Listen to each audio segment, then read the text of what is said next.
All right, guys, it's that time of the week of All Things Blank series. And the blank for this week, believe it or not, is core stability.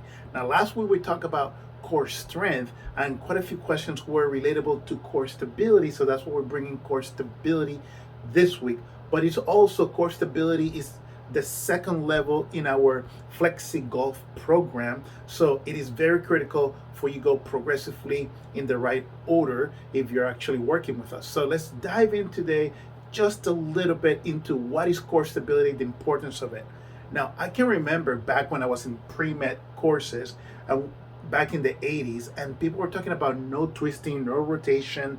Even back then, there was going like workers rehab, right? Where people from Albertson, Les Schwab, Home Depot, they would go to therapy just so they can learn to use their legs without rotating, without twisting. So you can just imagine these people around the clinic walking around like robots with boxes and whatnot. And now today, believe it or not, that is the main frame because we finally realize that the body have 6 different highways, I often refer, that needs to be moved. Now, just like core strength, core stability, right, has, depending which book, 5 to 7 muscles. I'm going to touch on those here in a little bit. But just know that core stability is the ability of those muscles to control movement with force or against force. So when you see us trainers coming up with this wacky, crazy exercise with kettlebells and bands and balls and all that, I preferably use sludge pipes and medicine ball, is because we're trying to train and challenge those muscles to work against that force, against that external force that's coming to your body, so they can stabilize the spine. Now, the importance of having a stable spine, right, is that it protects the organ through the midsection, right? So let's go a little bit into those muscles. Now, like I mentioned before, depending which book you read, you might have 5 to 7 muscles, right? But the ones that are often forgotten, believe it or not, is the diaphragm, the pelvic floor, the transverse abdominis, which is deep. It's not your abs, it's deeper than your abs. Your abs, your rectus abdominis, your obliques, both internal and external. Your back muscles, this one that run long ways on each kind of along each side of the spine, right? And so when you're looking at all those muscles, right, they need to work in unison. Now, when you're looking at the FlexiGolf program, you'll notice that core stability correlates with flexibility.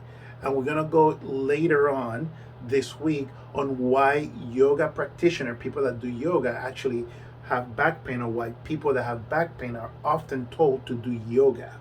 But also, we're also going to look at why Pilates practitioners, people that do Pilates, they tend to have problem with their sacrum, with their tailbone, and often, once in a while, they have sciatica.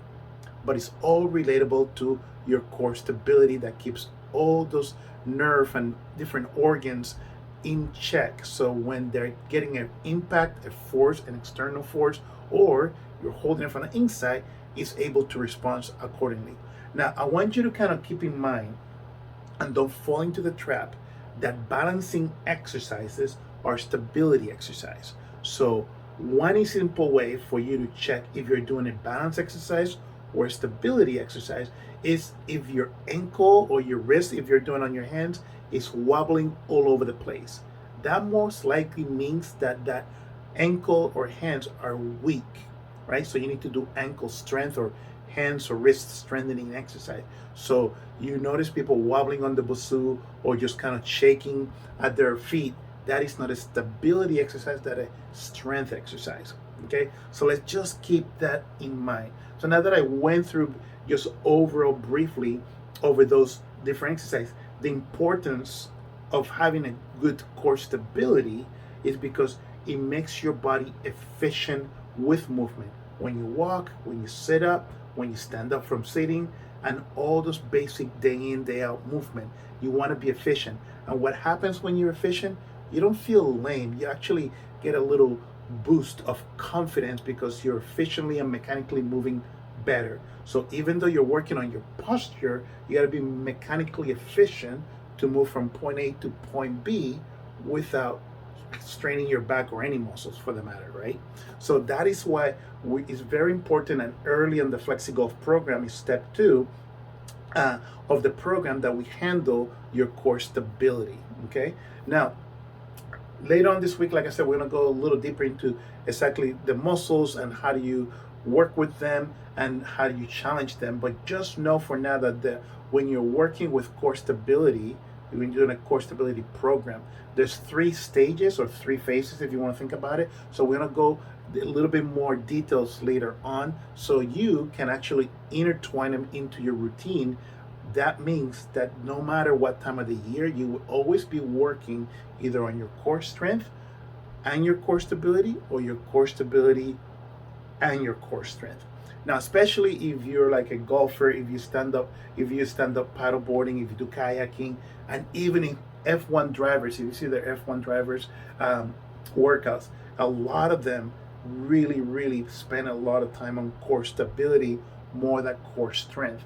And the majority of the reason for that is because they get not only quite amount of force, but it's very repetitive in the sense that there's not much of recovery time from one tournament or one event to the other. So they need to work on those 2 muscle fibers that we were talking last week, slow fibers and fast fibers, right? So we need to really work out a program that is beneficial for them to have an easy round of golf, better recovery from one tournament to the other tournament, especially in that travel gap time, right? And so the same thing goes with baseball players, softball players in softball leagues. That's very important for you guys. But for today, I just want you guys to know that what is this core stability, what muscles, depending which book against you read, which muscles are involved, and what is the importance of it. And at the end of the day, you want to be mechanically efficient.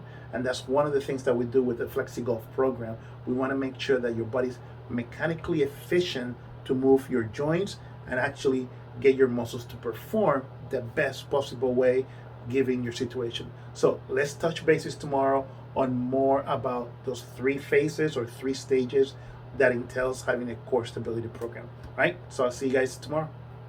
See you later.